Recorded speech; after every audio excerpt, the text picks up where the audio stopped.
this microphone is supposed to be better, but who knows how it works. So we're all good. All right, so let's get started then. Everyone can see the screen. This is called a mind map, and a mind map is basically a way of instead of slides, sort of organizing information so it's easy to understand. So tonight we'll be talking about toxins, why they're important, how to remove toxins from your food, and really get a clear understanding about detoxification. Because the fact is that when a patient comes in to see me and they say that they're on some quote detox plan, sometimes I have to prevent myself from rolling my eyes, because there's so much nonsense out there when it comes to detoxification, discussing toxins, that the information is just really terrible. But the most important thing that I can get across to you now in the very beginning, and to emphasize throughout this lecture, this class, is this 80-20 rule. Now, I spoke to you guys about this. I had a whole class a couple weeks ago on the 80-20 rule. And just for those who, although many of you that I see here in our class tonight actually have been in my classes before, some of you haven't. So the 80-20 rule basically says that 20% of things make up 80% of the results. So as an example, you wear 20% of your clothes 80% of the time. 20% of most businesses' products, most businesses' customers, 20% of the customers make up 80% of the profits. 20% of the, it was actually an economic principle where an economics professor in the 1900s actually discovered that 20% of the land was, 20% of the people in Italy owned 80% of the land. And so this sort of rule actually pops up all across everything.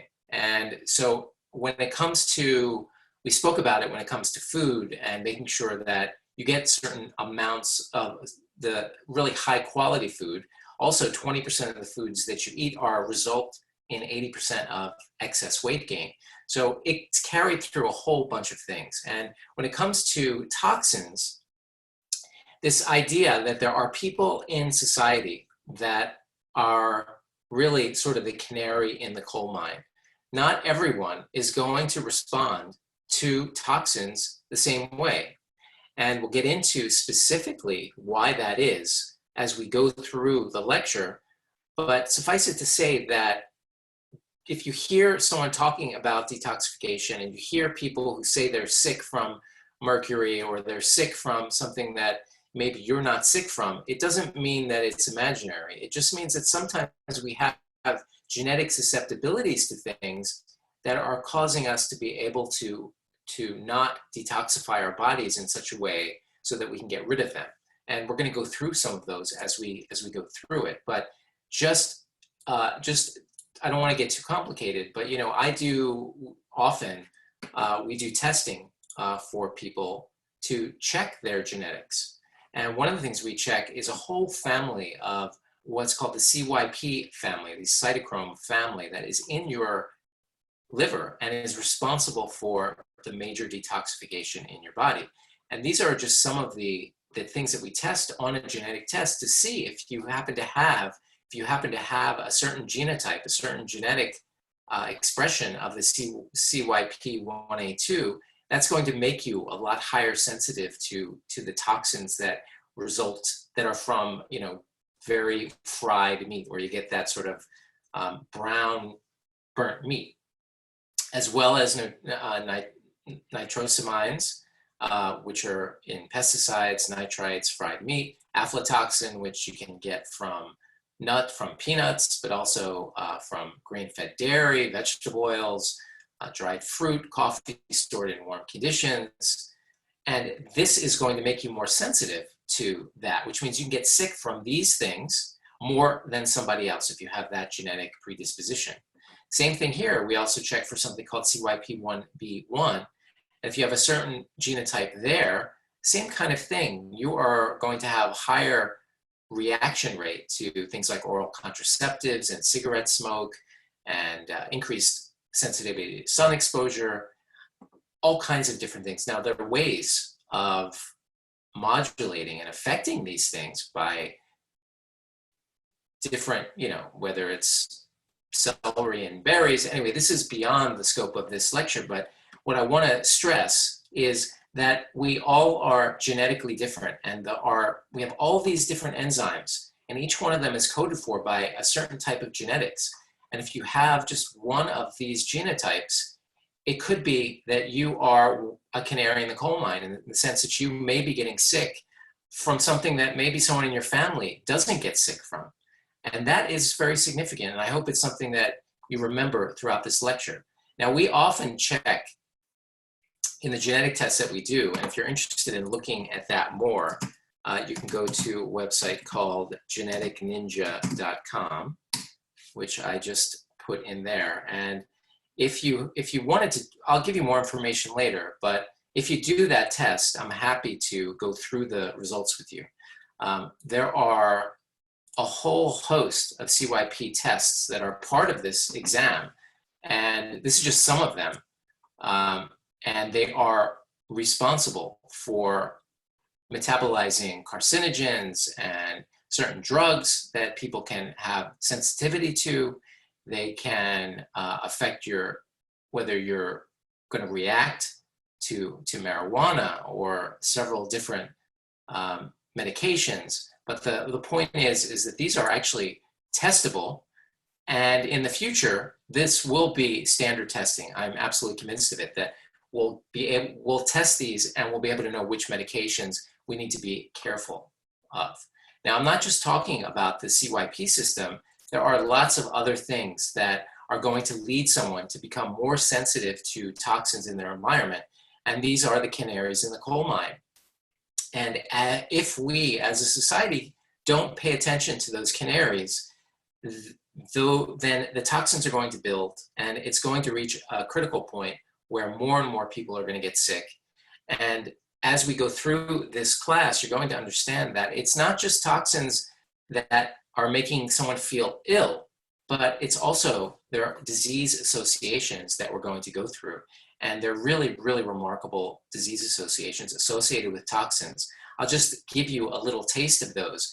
It turns out that we all think that obesity is, associated with diabetes. And the truth is, of course, there are associations between obesity and diabetes.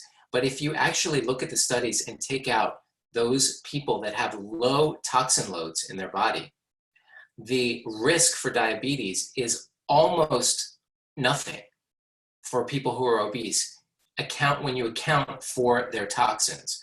And that is really incredibly dramatic. And it's one of those things that makes you sort of, step back and say what other diseases could potentially be associated with this. Now, I'll just say it again, because every time I give this particular lecture or class, there are always situations where people say, well, you're overemphasizing this. And that's why I start the class. Not everyone is going to have some sort of issue with detoxifying certain things in their body. Their liver is great and is able to remove different toxins and heavy metals more than some other people. But there are plenty of people, and as the toxin load in our environment continues to increase year by year, without people, even medical doctors, understanding the issues with the toxicity, then it's going to become more and more of a problem. So how did food get toxic? Well, we are having, what happens is, essentially our soil has become a problem. We are getting rid of our soil such that I read recently that the damage to our soil is such that there's like 20 years left of topsoil or something like that. And when we are dependent on using different types of phosphates, adding external phosphates to the soil, you get a release of cadmium. Cadmium is a heavy metal, which is associated with a great deal of toxicity. Essentially because it's almost like it swaps itself for other types of minerals. And so you can get a swapping of of minerals that you need with cadmium in the plant itself. So flax, as an example, will take up, and I believe also cacao, if there's cadmium in the soil and not a constellation of normal minerals, the plant is going to soak up cadmium more than it normally would. So you get this decrease of trace minerals and its replacement with heavy metals and toxins. So this is a very big problem. Of course, we have insecticides, we have herbicides, and we have GMOs. And the GMO issue really is that they're, in the context of this, is that they're breeding these so that they can use more powerful herbicides and insecticides without having to, and not kill the plant. But as a result of that, you're getting higher, much higher loads of insecticides and herbicides. And what about toxins in food? Well, CAFO meat, so concentrated animal feed lots, we have to remember that I've spoken about this in another class, and that is that when you are consuming this sort of conventional store-bought meat, all the toxins are stored in the fat, such that when you're eating sort of meats, just conventionally grown meats, not pasture-raised, not organic, not not grass-fed, grass-finished, you're going to be getting toxins stored in the fat of these animals. When you're eating the fat in those animals, you're going to get a great deal of toxins, all kinds of different toxins. Rancid fats, I consider to be a toxin, not in the same way as heavy metals and that sort of thing, but you're getting, let's take as an example vegetable oils. Vegetable oils like sunflower, safflower oil, these oils are almost always rancid. And the reason is because anytime you take the fat away from its original packaging, it leaves it open to oxidation. And foods like corn oil, sunflower oil and stuff, and flax oil as an example, they rapidly oxidize. And when they oxidize, that's what rancidity is. And when you ingest oxidized foods, all the antioxidants that you would normally use for the upkeep of your body are actually going to be used to counteract this rancid fat that you just ate. So vegetable oils are a big problem. Even olive oil, which I've spoken about in other classes, if it's a very pure olive oil that's been protected from light and heat and from a good farm, then generally it's not going to be a problem. But if it's just sort of, you've randomly picked an olive oil, unfortunately, a lot of times it's rancid. And I've learned that from a friend of mine who's an olive oil judge, travels around the world judging oil. If you want to choose a very good olive oil, go to the California Olive Oil Council website and look for an oil there. If it's on that website, then it's going to be something that is not rancid. Heavy metals, we've spoken about a little bit lead and mercury, these sorts of things, cadmium, and these are going to also be a problem. And we'll talk a little bit more about that as we go on. You can find the Dirty Dozen. You go to a great website, ewg.org. And this is going to give you sort of a list of how to avoid toxins. They talk about the foods that you need to avoid. I should have put what the Dirty Dozen is in here, but there's certain vegetables like celery and strawberry that you really need to go organic on because they hold on to apples, celery, strawberries are 3 examples. And those are vegetables, fruits that you really need to go organic on. And then farmed fish. And farmed fish are loaded with PCBs, and PCBs have a high level of disease associations that we're going to be talking about shortly. If anyone has any questions, by the way, please do let me know. And probably be a little bit shorter. Although every time I say that, it ends up being a full hour, so who knows. Looks like my internet connection is a little bit unstable, so the audio might be going in and out, unfortunately. So sorry about that.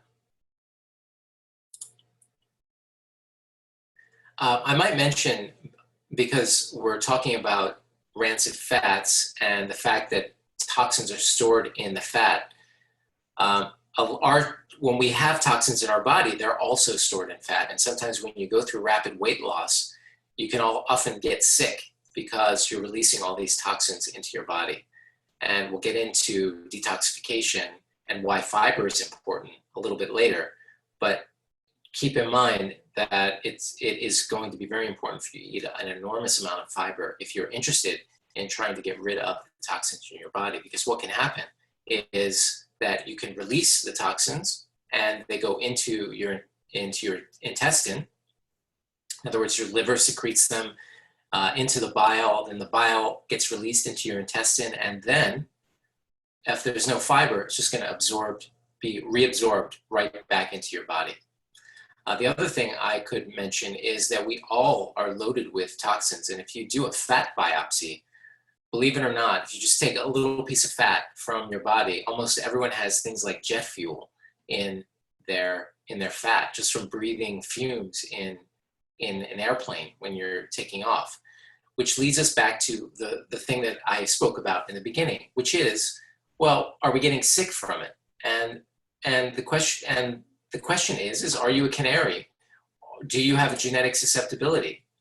But ultimately, common sense says we want to try to minimize as much as possible the amount of toxins that we're getting in our foods and in our water. And that just makes sense. But when it comes to analyzing it from a medical perspective, not everyone is going to be diagnosed with some kind of specific condition, which leads us into disease associations. So arsenic, which is often found in things like water, brown rice, phthalates, which are found in plastics, PCBs. These all are associated with numerous medical conditions. I spoke about a little bit earlier that obesity with low levels of toxins have very little increased incidence of diabetes. And I've actually heard a lecture by Dr. Joseph Pizzorno, who's written a lot about, and he has a great book called The Toxin, I have that book here somewhere, The Toxin Solution or something like that, where he just says that if you look at the studies, that if you really look carefully at the studies, people with obesity have no increased incidence of diabetes if they have a low level of toxins. The issue, of course, is that testing for toxins is difficult, which complicates things. Different things can be, arsenic can be from the hair, the nails, and other things sometimes you have to do a challenge where you drink or take an IV, which releases some of the heavy metals to test. It's very difficult to test. But when you do these studies and you look at toxin loads and association with diabetes without the association, the risk for diabetes with weight gain is very, very little. Now, the issue is that this is sort of one field of science where there seems to be a huge lack of correspondence between what the science says and what clinicians know and believe. And I think it partly has to do with the fact that it does take somewhere around 15 to 20 years before something that is known from studies sort of filters into the population or into the clinic, your doctor's clinic. As an example, I posted in a forum for my specialty, and specifically about the toxins that are found in some of the sunscreens and the science is there. It's undeniable that there are some chemicals in sunscreens that act to their endocrine disruptors, which basically they affect your hormonal levels in your body. And when I mentioned that in a medical doctor forum on that, I was attacked like you wouldn't believe. I mean, they were viciously attacking me, saying I am some kind of quack and but the fact is that I've followed toxicology for quite a while. It's been an interest of mine for quite a while. The science is very, very clear. It's just that the standard medical doctor who isn't familiar with the literature is not going to know some of these things. And so, unfortunately, I was attacked in that forum because a lot of doctors just don't have the knowledge. And also, as I've spoken about from the beginning, there's all kinds of crazy detox programs. There's money being made to try to get people to do all these various detox protocols. And there are good detox protocols, but if you just type in detox protocol, you're going to get all kinds of crazy non-science sorts of things. And so that's going to cloud the judgment of medical doctors who aren't familiar with the science. And of course, there's always an unwillingness to embrace another science. The doctors have enough trouble, myself included, keeping up with the latest medications and the latest advances to be able to embrace an entire new field of toxicology and be able to feel comfortable expressing that to a patient is not something that you should expect any of your doctors to do. That's why my role and my purpose in these lectures, and quite frankly, in my whole career, is for you to become your own authority in health and to be able to learn how to judge these things for yourself and how to find the right resources, how to find the right people to learn from. And that's really what we're focusing on here. There are also toxins that cause weight gain, by the way, and they're called obesogens, believe it or not. Rheumatoid arthritis appears 20% of cases. When you account for toxin load, 20% of cases are related specifically to PCBs, which I believe, as I said here, main source of PCBs, farmed fish. And the theory here is that you're getting these sort of mixed in with the cells, and it's causing somewhat of an allergic autoimmune reaction to the tissues. And think about there's many more, by the way, but that probably, disease associations with toxins, that would be a whole other lecture. But the issue with diabetes, I mean, that's, to me, when I was trying to find the graph in the study that showed this sort of, where it looks like, it's like 1-to-1, where increased weight and then increased diabetes, it's like, increases, but then they take out the toxin load and it's basically practically no association. It's so dramatic. Unfortunately, I was unable to find it before the lecture. I thought it was in here, but it wasn't.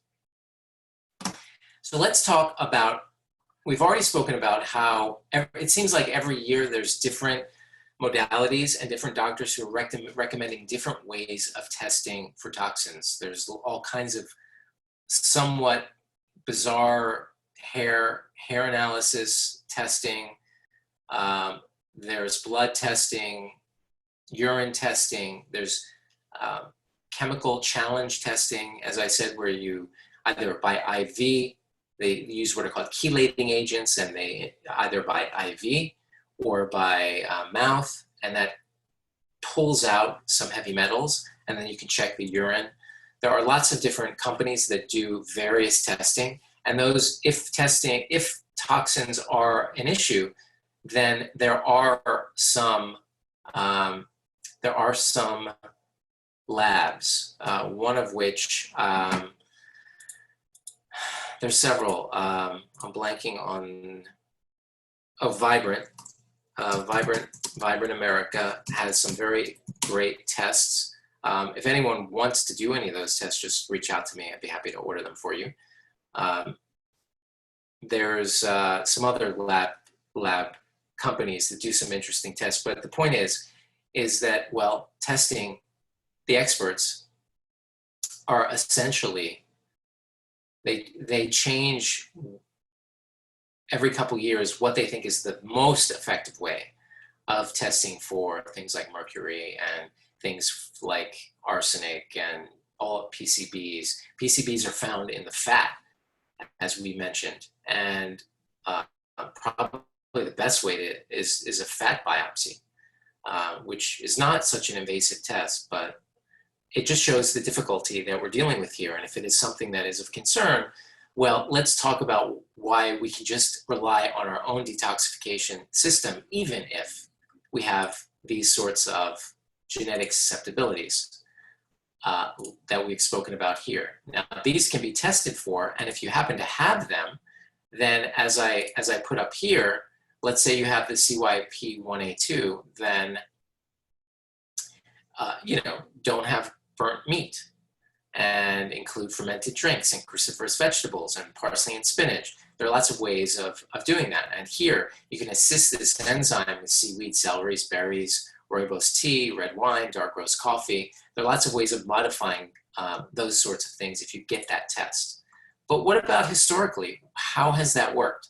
Well, historically speaking, humans ate over 100 grams of fiber per day.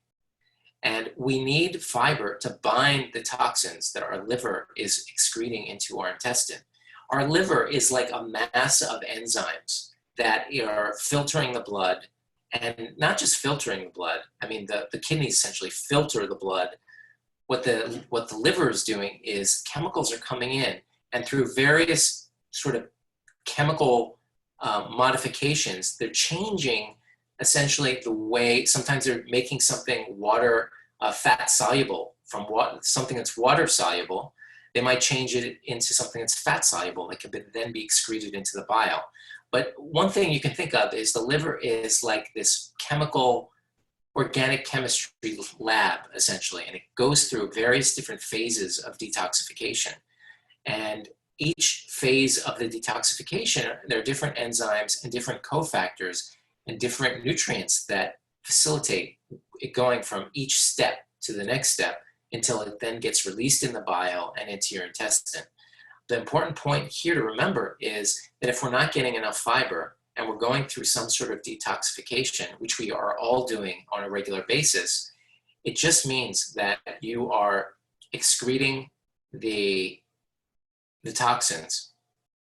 And if they're not being pulled out of the intestine by fiber, then you're just going to reabsorb those toxins. That's why years ago, and actually sometimes you still see it now, they have this thing called, a juice fast, or a juice fast. Yeah, I think that's what they used to call it, or juice detox, or something like that. And it was basically people just juicing, and they wouldn't have that many calories, so they're getting sort of a fasting reaction. And then when they have this fasting reaction, well, they lose fat, which is going to release toxins. They're going to go to the liver, and then they're going to, because the juice has no fiber, and the juices can facilitate some of this, you're just going to reabsorb the toxins, which can make you feel sick. That's why something like, I've spoken about it many, many times, I'm a big fan of fasting mimicking diet, which is where you have a fast-like reaction, which is going to help with detoxification because you're going to get rid of some fat, but you're also eating fiber, and you're able to get the benefits of a fast without having to starve yourself and without having to, in this day and age, reabsorb all the toxins body just tried to get rid of. And if you're interested in that, definitely reach out to me or go to the website. And if you're interested in that, we have a whole amazing thing that we do with that. It's 5 days of food that you get, plus you get access to a WhatsApp group and a Facebook group, personal consultations with me to lead you through it, as well as planning for the next month or two that you're going to be eating after the fasting mimicking diet. And I've seen the most profound results with that it's just incredible. And I'll post the link here if you want to look up more information on that. Type it in here. I think that's the right link. Let's see. Make sure that, yeah. And if you do that, then please send me a note at jonathan@miraclenoodle.com, and I'll make sure that you get into all the group and everything like that, so that you have that. Okay, let me bring back my screen here.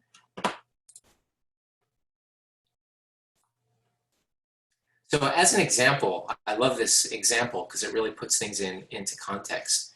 We excrete 1% of our body load of mercury per day, which means that in a couple months, we would get rid of all the mercury in our entire body. But we reabsorb it if there's no fiber. And almost all of us, the average now is 15 to 20 grams of fiber per day, which means that your mercury, which, again, your body is remarkably capable at detoxifying itself. As I've said, we're entering this age of our environment just loaded with toxins. And at some point, I just feel like we're going to be encountering all kinds of problems. But the point is that your body is fully capable of getting rid of mercury. It's remarkable. 1% of your body load per day. So if you're not eating, big fish, you stick to the low mercury fish, which are salmon, of course, not farm salmon, because then you get the PCBs, wild salmon, mackerel, anchovies, sardines, and herring are the low mercury fish. But the point is that if you already have a body load of mercury, your body can do it, can get rid of it, but you need to be eating fiber. Now, I always get the question, well, I'll just take a fiber supplement. Well, there's nothing wrong with taking a soluble plant fiber supplement. I mean, our miracle noodles are a great source of soluble plant fiber that can help with this process. But you want to get a whole constellation of vegetables and berries and things like avocados and things that have a lot of fiber in them, because you want to be able to take out the toxins in your body. There's a bit of a campaign by people who are on a carnivore diet and also people who are eating keto who aren't getting a lot of fiber, that fiber is not something that we need. But in our modern day, we need to be very, very cognizant of the amount of fiber that we eat, because we need to be able to pull out all the toxins that our liver is doing its best. It's doing what it's supposed to do. But if we're not getting the fiber, it's not going to be something that you're going to be able to get rid of. In fact, one could say, because you're getting rid of 1% of your body load of mercury per day, that why even check your mercury level if you're eating an enormous amount of fiber? That would be a legitimate thing to say. Why? You could say, I've gotten rid of all the swordfish and the big halibut and all those fish that have an enormous amount of mercury.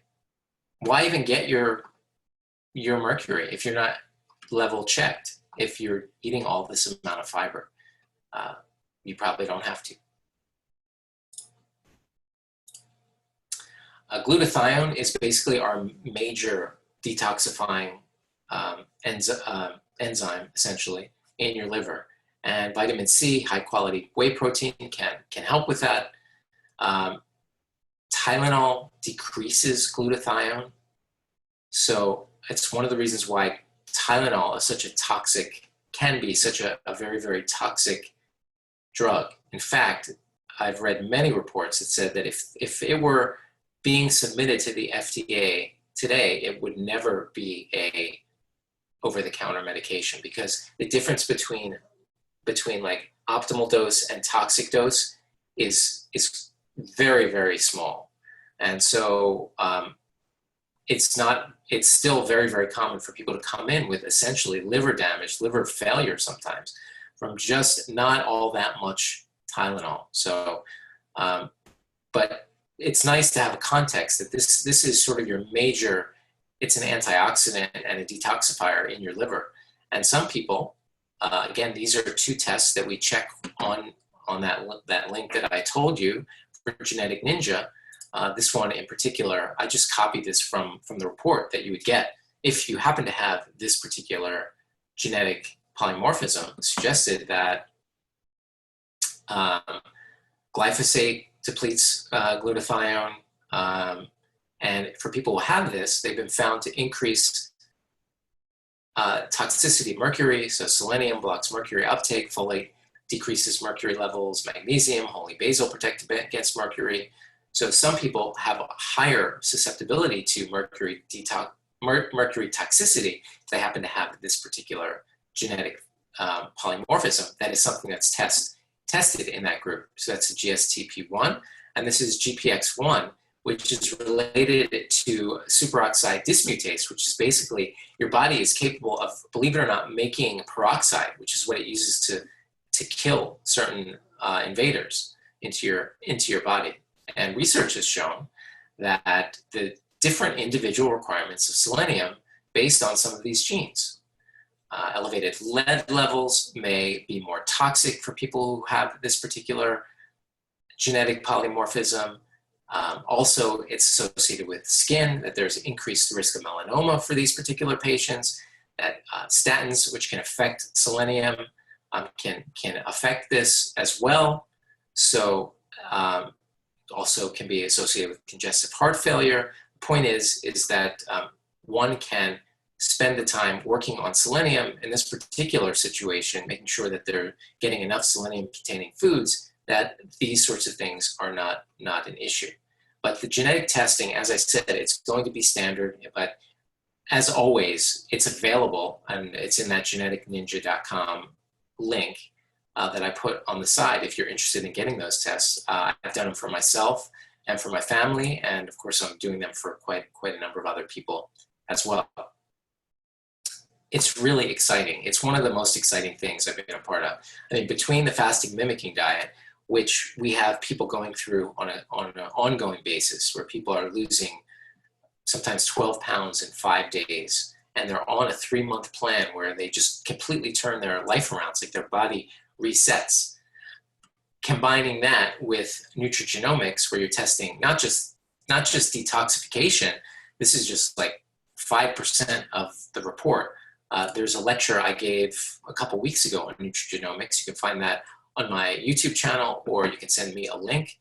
You have my email address here on the side here as well. So all these things are available to you. I'd love being a part of that particular discovery process for people, because, as I said, they become their own authorities in health. They are empowered. The fasting mimicking diet is one of those things that you do on your own.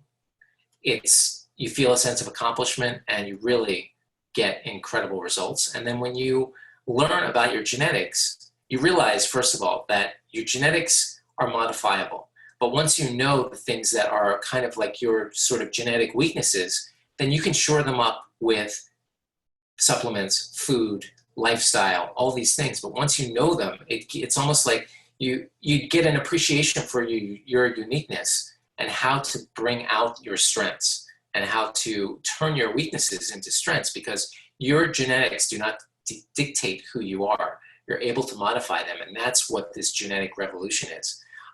I'll admit, when I first heard about sort of genetic testing and genetic polymorphisms, I was always under the impression that it's one of those things where you shouldn't, what's the point of knowing your genetics? I always felt you could sort of supersede your genetics through ideal lifestyle. But now we're learning, and that is the truth. But the point is, you can really pinpoint it now. It gets better every single day. The studies on nutrigenomics, and like we're talking about here, but in a much more expanded things in terms of how your body processes food, how your body, whether you need to take more omega-3s as an example, or there's a whole host of things. But the report that you get at that website that I recommended, it's like 90 pages of recommendations, and it's really a remarkable thing. And that's something that if you do, just reach out to me. If you go to that website and you end up doing it, just reach out to me, and I'll be happy, I'd love it, to spend time on the phone with you to go over your report so you can get the most from it. So we are coming up to the end of the hour, and I just wanted to cover a little bit about what we spoke about tonight. This is just one of the things that I think everyone needs to do in their life, is to just be conscious of the toxins that may be in their environment. You do that by finding out the dirty dozen vegetables that you shouldn't be eating unless they're organic. washing your food, of course, as much as you possibly can. You can't just run it under the sink, once, like some ceremonial ceremonial rinse. You really do have to wash your food, because you have to realize that even if it's organic, believe it or not, it can be mixed, or during a transfer, it could get jostled up with some of the dirty dozen, and you can get residual toxins and pesticides and insecticides on your fruit and vegetables, just because of the way food is moved around the grocery store. So you have to wash everything, and you have to really wash it. You really got it. They have vegetable washes, of course, but you really got to get it washed. You got to really, really do a good job. Water, you have to be careful about water. I'll be doing a lecture just on water in a couple weeks, but reverse osmosis is probably the best way of removing your toxins. I have a reverse osmosis countertop. It's called AquaTrue. It's really great. I'll just type it here. But you can get an under the sink version of that to get rid of some of the toxins that are in water. Again, go to ewg.org, and you can go ewg.org. And if you go there, you can put in your zip code and see what your water is like, your municipal water supply. Now, it turns out that where I live, the water is actually quite clean of toxins, but it still has chlorine, good amount of chlorine in it.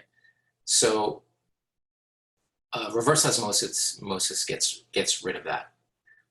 You obviously, mercury, you want to eat the smaller fish.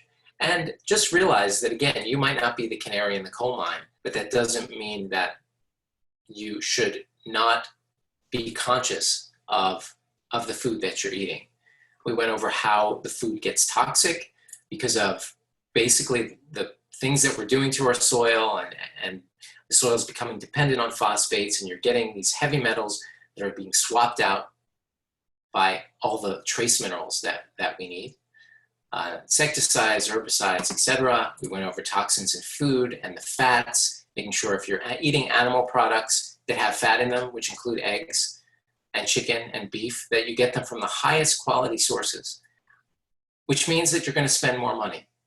And that might mean that you need to reduce the amount of animal products that you eat. In addition to the fact that the meat that you're getting from these sort of conventional places, oftentimes, the animals are often, not always, but often treated very, very poorly. Not saying you have to go vegetarian, but you really should be, in everything that you do when it comes to things that you're eating and drinking, is to always think and always sort of increase the quality of the food that you're eating. And that might mean that you have to, again, spend a little bit more money or focus on vegetables more than meats. Doesn't mean you have to get rid of them completely. Just continually work on improving the quality of these things. Same thing with the fats. How do you work on getting the purest, most low toxic and low toxin fats that you're going to eat? Well, if it's from animals, you're going to get the highest quality animals, pastured and organic and grass-fed, grass-finished, etc. You're going to eat traditional fats, not newfound fats like corn, sunflower, safflower, as we spoke. Those are new fats. You go back 200, 150 years, there was no corn oil. I mean, again, think, what do you have to do to a piece of corn to get oil out of it? You really got to, it's like a chemistry lab to be able to get fat out of a piece of corn. So these are new fats, and they're deodorized so that you can't smell the rancidity, but they're toxic. So, there's the rule of, I forget what they call it, the rule of 1900, I think it is, and that you shouldn't eat anything that didn't exist before the year 1900.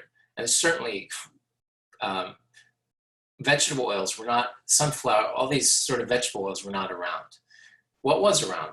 Well, chicken fat, which, believe it or not, is not all that different from olive oil when you look at the ratio of saturated to monounsaturated. There's a little more saturated, but not as much as you might think.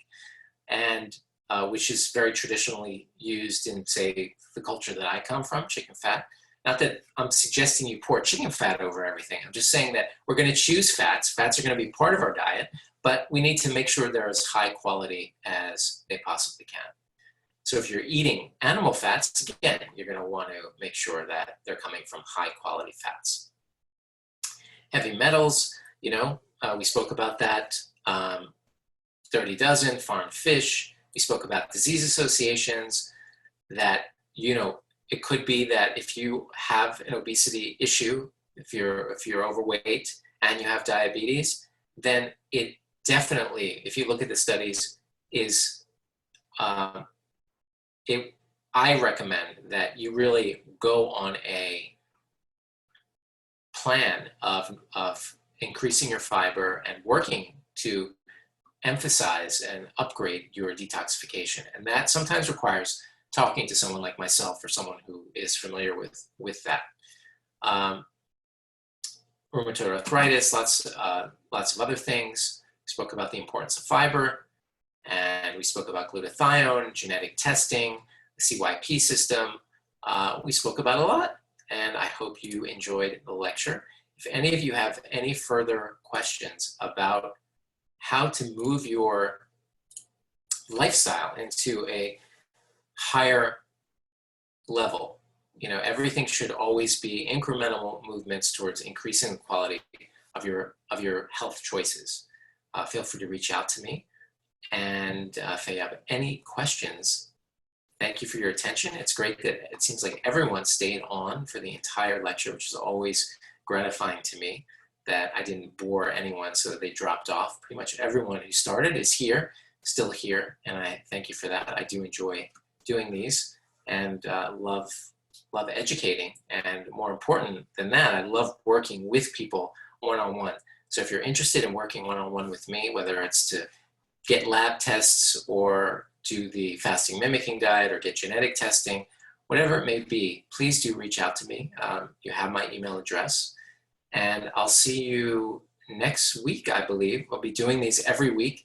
I don't remember what next week's is. I think I can look it up here. Next week's is, I believe, how to assess nutrient density of your food.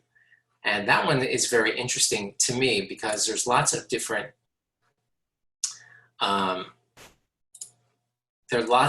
ways of assessing nutrient density, and we'll talk about those. But to give you a little preview,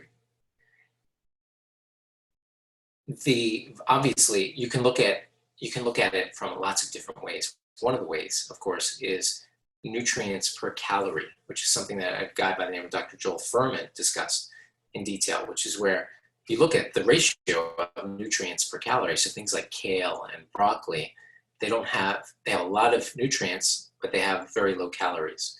Whereas if you have white flour, it's got a lot of calories, but not a lot of nutrients. And when you work on that ratio, then you start to understand that you only get a certain number of calories per day, and you want to have as many nutrients in there. But the dilemma is, well, what about animal products? And people who are vegan, the vegan or vegetarian community basically say, well, you can't, they're just looking at phytonutrients, those nutrients that are in plants. But what about fat-soluble vitamins as an example? Well, fat-soluble vitamins, like things that are like organ meats, as an example, if you really look at them, they're loaded with fat-soluble vitamins. So we really need to be able to understand just all kinds of different foods that we eat. How do we look at the nutrient density of that food? How do we make sure that in the limited amount of calories that we eat per day, that we get the most number of nutrients? So that's what we'll be talking about next week. And you'll probably get an email from that when I approve the emails that are planned to be sent out. So thank you everyone for your attention tonight. Again, I appreciate the attention. And Loretta is saying thank you, great info, and she'll email me soon about her genomics test. Okay, very good. Look forward to that. And what can I say? I wish everyone good health, a good evening, and I hope to see you next week. Good night.